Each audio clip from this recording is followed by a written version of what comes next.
안녕하세요, 링거TV 시청자 여러분, 배현약사입니다. 제가 오늘 영상을 찍는 거는요, 여러분께 뭐 안내를 하나 해드리고자 찍는데요. 시청자 여러분, 혹시 제가 질문 하나 드려도 될까요?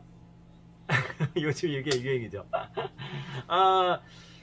주원영 기자는 아니지만 어쨌든 요즘에 화이자 백신을 맞고 나서 많이 진통제들을 드시는데, 브루펜, 즉 소위 말해서 항염 진통제, 엔세이드라고 말하는 이러한 브루펜 계통을 드시는 분들이 많이 있습니다. 병원에서도 이제 여러 가지 순환계 증상, 특히 심장 쪽의 부작용을 막기 위해서 가슴 통증 등이 나타나게 되면 바로 이제 브루펜 계통의 진통제를 먹어라, 이렇게 이제 얘기를 해준다고 해요. 대부분의 분들이 이제 이부브로펜 성분을 권해드리면 많이 그냥 가져가시는데, 일부 이제 환자분들이 지정된 제재를 찾으시는 경우가 있어요. 그래서 저도 어쩔 수 없이 이렇게, 저희가 판매를 많이 하지 않는데 캐롤F 이렇게 요즘에 찾으시는 분이 또 갑자기 늘어가지고 캐롤F를 또 갖다 놨어요. 저희가 지금 이부브로펜 제제만 지금 이렇게 3개에다가, 그 다음에 여기에다 이제 추가적으로 또 있어요. 그 뭐냐, 잠시만요.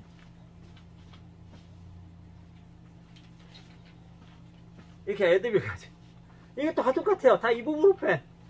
이부브로펜만 4종류입니다. 4종류. 이게 좀 다른가? 뭐가 다를까? 이렇게 물어보시는 분들도 간혹 계신데, 캐롤F는 정제로 되어 있는 거고, 탁센엠지 같은 경우는 이제 액상 캡슐로 되어 있는 거죠. 그 안에 이제 연제 캡슐인데, 안쪽에는 이제 액상으로 되어 있는. 그래서 사실 이 둘 중에 이제 어떤 거를 쓰냐고 많이 물어보시면, 저 이제 여기에 정제로 쓸 것이냐, 그 연제 캡슐을 쓸 것이냐, 액상, 제가 올려놓은 게 있으니까 확인해 보시고, 중요한 건 제가 말씀드리려면 이게 아니라 이부브로펜 동일하다는 거예요. 그러니까 이부브로펜 성분으로 만약에 이러한 제제를 드시기 위해서는 뭐 캐롤F를 드시던, 뭐 탁센 MG를 드시던, 에드비를 드시던, 또는 이젠6N을 드시던 다 마찬가지라는 겁니다. 단 같이 들어있는 첨가제들이 들어있는 경우가 있는데, 캐롤F 같은 경우는 알지닌이라는 그 아미노산이 들어가 있고, 탁센 MG 같은 경우에는 마그네슘이라고 하는 미네랄이 들어가 있어요.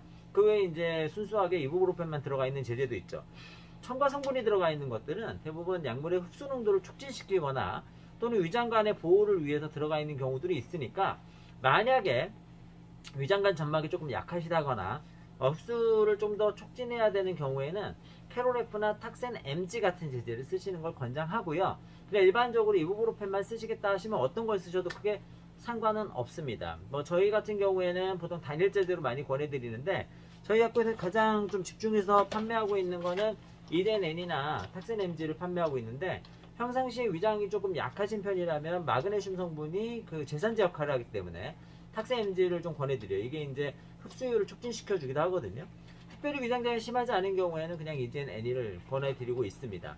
지명 구매의 경우에는 어쩔 수 없이 캐롤F라든지 또는 뭐 그 에드비를 드리기도 하죠. 그러면 이렇게 좀 이해가 좀 안 된다, 이렇게 생각하실 것도 있어요. 왜냐? 그냥 다 놓고 팔면 되지. 근데 약국이요, 한계가 있잖아요. 약국이 이걸 다 놓고 팔 수 있는 그런 사이즈가 안 나와요.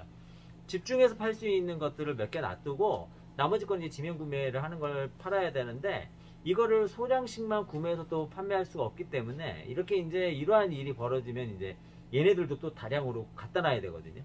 그러면 이제 이게 또 손이 안 닿아서 처지면 이제 뭐 유통기한도 문제가 될 수 있고 여러 가지가 이제 문제가 될 수 있기 때문에, 아무래도 이제 프레시한 게 좋잖아요, 오래된 거보다는. 그래서 사실 그 약국에서 권장을 보통 할 때, 뭐 어떠한 제재를 달라 할 때 권장을 할 때는 그 약국에서 이제 주로 집중해서 판매하고 있는 것들을 많이 권장하고 있는데, 그게 이제 뭐 소위 만든 제약회사라든지 이런 게 많이 뭐 완전히 좀 떨어진다 그러면 뭐 원하시는 거 달라고 하실 수도 있지만, 그런 게 아니라면 뭐 제약회사도 괜찮고 뭐 인지도도 어느 정도 있는 거라면 약국에서 권해드리는 거를 뭐 구입하셔도 건강상에는 전혀 문제가 없다, 이런 말씀을 좀 드리면서, 특히 이제 이부브로펜하고 아스타미노펜은 제제 자체가 완전히 다르기 때문에 두 가지를 좀 병행해서 쓸 수 있다는 것도 기억해 두시면 좋을 것 같습니다.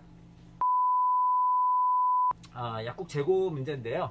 결국은 지명 구매가 하나 많아지면 사실 이걸 다 갖다 놓을 수가 없기 때문에 이러한 한계의 부분이 있다. 그래서 약국에 가면 없는 약이 있을 수도 있으니까, 또 없다고 너무 뭐라 하지 마시고요. 뭐 저희 약국에도 여기 왜 그거 없어요, 이렇게 하시는 분도 계신데, 아까 보여드린 것처럼 이부브로펜만 벌써 당장 보여드린 것만 4종류잖아요. 여기 이제 덱시브로펜도 들어가고 이렇게 따지면 뭐 기하급수적으로 들어갑니다. 진통제가. 엔세이드는 그냥 엔세이드, 아세타밀로펜, 아세타밀로펜 이렇게 생각하시고 드셔도 크게 무리는 없기 때문에 사실은 어떠한 제제를 어떠한 상황에 어떠한 용도로 드시느냐가 훨씬 더 중요하고, 이러한 부분은 약사하고 상의를 하시면서 복용하시는 것이 조금 더 현명한 선택을 하실 수 있다는 점을 말씀드리고 싶습니다. 정리해서 말씀드리면, 약국에 지명 구매하는 모든 품목이 있을 수는 없다. 없는 약국도 있다. 그리고 약국에 없는 약이 있다 하더라도 너무 약사를 뭐라 하지는 마시고, 그게 이제 규모라든지 이런 것에 이제 한계에 있기 때문에 사실 성분이 동일한 거면 걱정 안 하시고 드셔도 된다. 예, 결론입니다. 제가 준비한 내용 여기까지입니다. 저희 링거TV는 항상 여러분들의 건강한 삶을 기원합니다. 궁금한 점은 댓글로, 소감도 댓글로 달아주시고요. 저는 다음에 더 쌈박한 내용으로 찾아뵙도록 하겠습니다. 감사합니다. 배연약사의 신작 아스피린과 쌍화탕 온라인 서점 및 오프라인 서점에서 절찬리에 판매 중입니다. 혹시나 약에 대해서 약의 작용과 부작용에 대해서 궁금하신 점 있다면 언제든지 찾아서 읽어보시기를 바라고요. 그리고 예전에 쓴 책 몸을 위한 최선 셀프 메디케이션도 아직 절찬리에 판매 중입니다. 혹시 일반 약품을 어떻게 사용하셔야 되는지 궁금하시다면 이 책을 확인해주세요. 많이 사랑해주세요.